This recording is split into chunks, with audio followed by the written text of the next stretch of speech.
ಆತ್ಮೀಯ H16 news ಅರ್ಥಾತ್ ಸೀತಾರಾಮ್ ನ್ಯೂಸದ ವೀಕ್ಷಕರೇ, ನಾನು ನಿಮ್ಮವ ಎಂ ಆಯುಧ ಮಲ್ಲಪ್ಪ ಜೊತೆಯವರು. ತಾವು ಈಗ ಸುದ್ದಿಗಳ ಲೋಕಕ್ಕೆ ಎಂಟ್ರಿ ಹೊಡಿತಾ ಇದ್ದೀರಿ.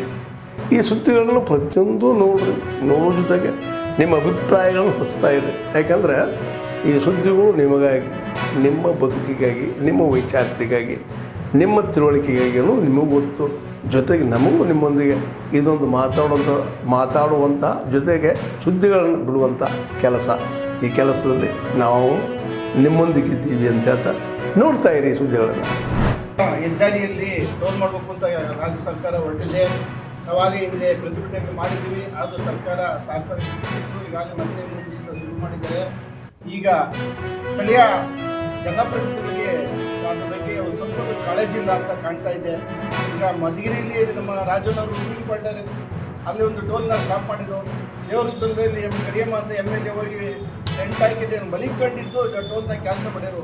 ಯಾಕೆ ಅಂತಂದರೆ ಇಲ್ಲಿ ಗ್ರಾಮಾಂತರ ಪ್ರದೇಶದಲ್ಲಿ ಹಳ್ಳಿ ಬಡವರು ಬಂದು ಓಡಾಡುವಂಥ ರೈತ, ಸಣ್ಣ ಪುಟ್ಟ ರೈತರು ಓಡಾಡುವಂಥ ಜಾಗ, ಯಾವುದೇ ವಾಣಿಜ್ಯ ವಾಹನಗಳು ಓಡಾಡೋದಿಲ್ಲ. ಅಂಥ ಜಾಗದಲ್ಲಿ ಟೋಲ್ ಮಾಡಿ ಇವತ್ತು ನೀವು ಅಕ್ಕಪಕ್ಕದವರು ರೈತರಿಗೆ ನಾವು ಜಾಸ್ತಿ ಆಡಲ್ಲ ಅಂತ ಹೇಳ್ತಾರೆ. ನಾಳೆಗೆ ಅದನ್ನ ರೆಗ್ಯುಲರ್ ಮಾಡ್ತಾರೆ, ನಾಳೆ ಸಂದರ್ಶನ ನಡೀತವೆ.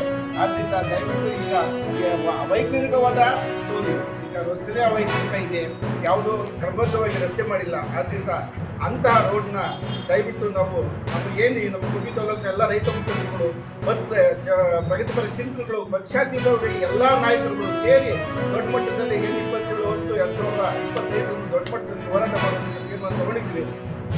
ಈ ಸಂದರ್ಭದಲ್ಲಿ ತಮ್ಮ ಗುಬ್ಬಿ ತಾಲೂಕಿನ ಎಲ್ಲ ಈ ಭಾಗದ ರೈತ ಬಾಂಧವರಿಗೆ ಮತ್ತು ಜನಗಳಿಗೆ ಮನವಿ ಮಾಡ್ಕೊಂತೀವಿ, ದೊಡ್ಡ ಮಟ್ಟದಲ್ಲಿ ತಾವೆಲ್ಲ ಬಂದು ನಿಂತು ಈ ಪ್ರತಿಭಟನೆಯನ್ನು ಅಂತಿಕ್ಕಂಥ ಕೆಲಸ ನಾವು ಮಾಡೋಣ, ಪ್ರತಿಭಟನೆ ಜೋರಾಗಿ ದೊಡ್ಡ ಮಟ್ಟದಲ್ಲಿ ಮಾಡೋಣ ಅಂತ ಈ ಸಂದರ್ಭದಲ್ಲಿ ಮನವಿ ಮಾಡೋಣ. ಕರ್ನಾಟಕ ರಾಜ್ಯದ ಹವಾಮಾನ ಪಾಟೀಲ್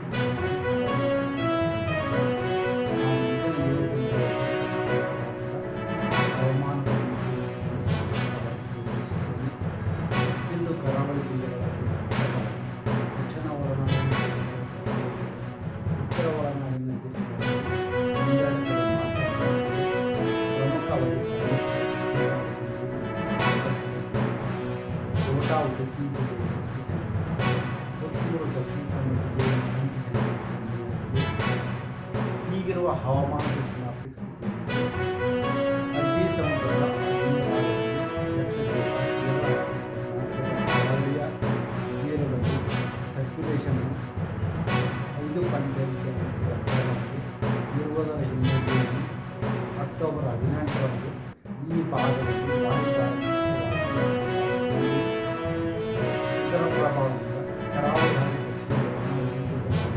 ಅಕ್ಟೋಬರ್ 17-23ರವರೆಗೆ ಹಲವು ಕಡೆ ಮಳೆಯಾಗುವ ಸಾಧ್ಯತೆಯಿದೆ. ಉತ್ತರ ಒಳನಾಡಿನ ಜಿಲ್ಲೆಗಳಲ್ಲಿ ಅಕ್ಟೋಬರ್ 17-23ರವರೆಗೆ ಕೆಲವು ಕಡೆ ಮಾತ್ರ ಹಗುರವಾಗಿ ಮಳೆಯಾಗುವ ಸಾಧ್ಯತೆಯಿದೆ. ದಕ್ಷಿಣ ಕನ್ನಡ, ಉಡುಪಿ, ಚಿಕ್ಕಮಗಳೂರು, ಹಾಸನ, ಕೊಡಗು, ಚಾಮರಾಜನಗರ, ಮಂಡ್ಯ ಜಿಲ್ಲೆಗಳಲ್ಲಿ ಅಕ್ಟೋಬರ್ 17ರವರೆಗೆ ಘೋಷಿಸಲಾಗಿದೆ. ಬೆಂಗಳೂರಿನಲ್ಲಿ ಅಕ್ಟೋಬರ್ 13ರಿಂದ ಅಕ್ಟೋಬರ್ 23ರವರೆಗೆ ಹಗುರದಿಂದ ಸಾಧಾರಣವಾಗಿ ಮಳೆಯಾಗುವ ಸಾಧ್ಯತೆ ಇದೆ.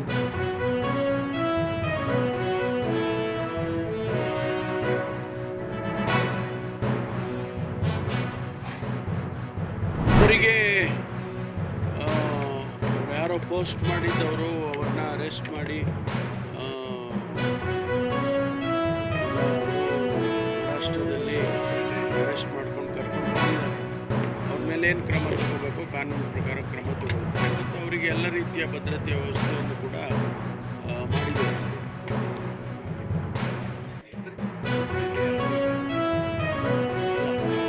ವಿಚಾರ ಮಾಡಬೇಕು. ಯಾರಾದರೂ ಇದ್ದಾರೆ ಇನ್ನೊಂದಿಗೆ ಏನಾದ್ರು ಅರೆಸ್ಟ್ ಮಾಡಿದ್ದಾರೆ, ಅವ್ರನ್ನ ತನಿಖೆ ಮಾಡ್ತಿದ್ದಾರೆ. ಒಂದು ವೇಳೆ ಯಾರಾದರೂ ಇದ್ದರೆ ಗೊತ್ತಾಗುತ್ತೆ. ಅಲ್ಲ, ಅವ್ರಿಗೆ ಈಗಾಗಲೇ ಕೊಟ್ಟಿದ್ದಾರೆ ವಿಚಾರದಲ್ಲಿ.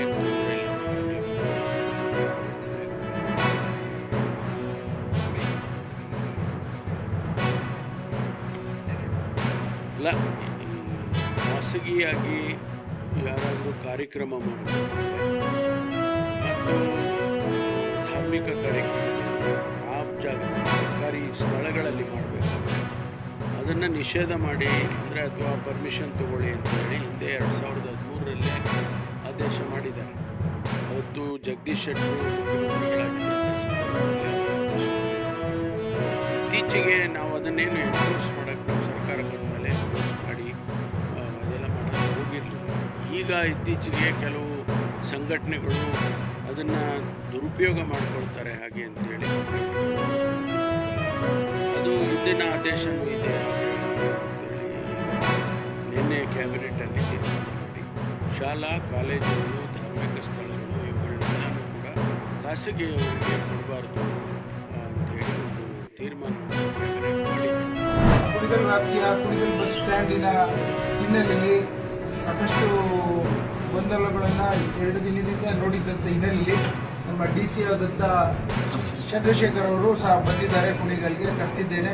ಇಲ್ಲಿ ಡಿಪೋ ಮ್ಯಾನೇಜರು ಮತ್ತು ಇನ್ನಿತರ ಸಿಬ್ಬಂದಿ ವರ್ಗದವರು ಇದ್ದಾರೆ. ಮೊದಲನೇದಾಗಿ ಏನು ನಾನು ಈ ಸರ್ಕಾರ ಬಂದ ನಂತರ ಪ್ರಯಾಣಿಕರಿಗೆ ನಮ್ಮ ಕುಣಿಗಲ್ ತಾಲೂಕಿನ ಪ್ರಯಾಣಿಕರಿಗೆ ಅನುಕೂಲಕ್ಕಾಗಲಿ ಅಂತ ಹೇಳಿ ಅದನ್ನು ನಿರ್ದೇಶನ ಕೊಟ್ಟಿರೋಂಥದ್ದನ್ನ ನಿಮ್ಮ ಮುಂದೆ ಇದೆ. ಈ ನಿರ್ದೇಶನದ ಅನುಗುಣವಾಗಿ ಎಲ್ಲ ಬಸ್ಗಳು ನಾನ್ ಸ್ಟಾಪ್ ಮತ್ತು ಓಲ್ವೋ ಬಸ್ ಬಿಟ್ಟು ಎಕ್ಸ್ಪ್ರೆಸ್ ಬಸ್ಗಳು ಯಾವುದೇ ಒಂದು ಬೆಂಗಳೂರು ಮಾರ್ಗವಾಗಿ ಹೋಗುವಂಥ, ಬೆಂಗಳೂರಿಂದ ಹಾಸನ ಮಾರ್ಗವಾಗಿ ಮಂಗಳೂರು ಮಾರ್ಗ ಹೋಗುವಂಥ ಬಸ್ಗಳು ಒಳಗಡೆ ಬಂದು ಕುಣಿಗಲ್ ತಾಲೂಕಿನ ಬಸ್ ಸ್ಟ್ಯಾಂಡಿಗೆ ಬಸ್ ಸ್ಟಾಪಲ್ಲಿ ಬಂದು ಜನರಿಗೆ ಇಳಿಲಿಕ್ಕೆ ಅನುಕೂಲತೆ ಮಾಡಿಕೊಡ್ಬೇಕು ಅಂತ ಹೇಳಿ ಈಗ ಹೊಸ ಕಾನೂನನ್ನು ಮಾಡಿ ಅದಕ್ಕೆ ನೇಮಕ ಮಾಡಿದ್ದೇವೆ. ನಾನು ಶಶಿಧರ್ ಅಂತ ತುಮಕೂರಿನ ಘಟಕದವರು ಕುಣಿಗಲ್ ಬಸ್ ನಿಲ್ದಾಣದಲ್ಲಿ ರಾತ್ರಿ ಹೊತ್ತು ಇರುವಂಥದ್ದನ್ನು ನೇಮಕ ಮಾಡಿದ್ದೇವೆ. ಎರಡನೇದು ಚಿದಾನಂದ್ ಅಂತ ಅವರನ್ನ ಅಂಚೆಪಾಳ್ಯ ಕುಣಿಗಲ್ಲಿಂದ ಬೆಂಗಳೂರು ಕಡೆಗೆ ಹೋಗುವ ಬಸ್ಗಳ ಜವಾಬ್ದಾರಿನ 6 ಗಂಟೆಯಿಂದ 2 ಗಂಟೆವರೆಗೂ ಕೊಟ್ಟಿದ್ದೇವೆ. ಹಾಗೇನೆ ನಾಗರಾಜ್ ಅಂತ ಅಂಚೆಪಾಳ್ಯದಿಂದ ಬೆಂಗಳೂರಿಂದ ಕುಣಿಗಲ್ಗೆ ಬರುವಂಥ ಗಾಡಿಗಳು 2 ಗಂಟೆಯಿಂದ 8 ಗಂಟೆವರೆಗೂ ನೋಡ್ಕೊಳ್ಳೋಂಥ 10 ಗಂಟೆವರೆಗೂ ನೋಡೋಂಥ ಜವಾಬ್ದಾರಿ ನಾಗರಾಜ್ ಅವ್ರು ಕೊಟ್ಟಿದ್ದೇವೆ.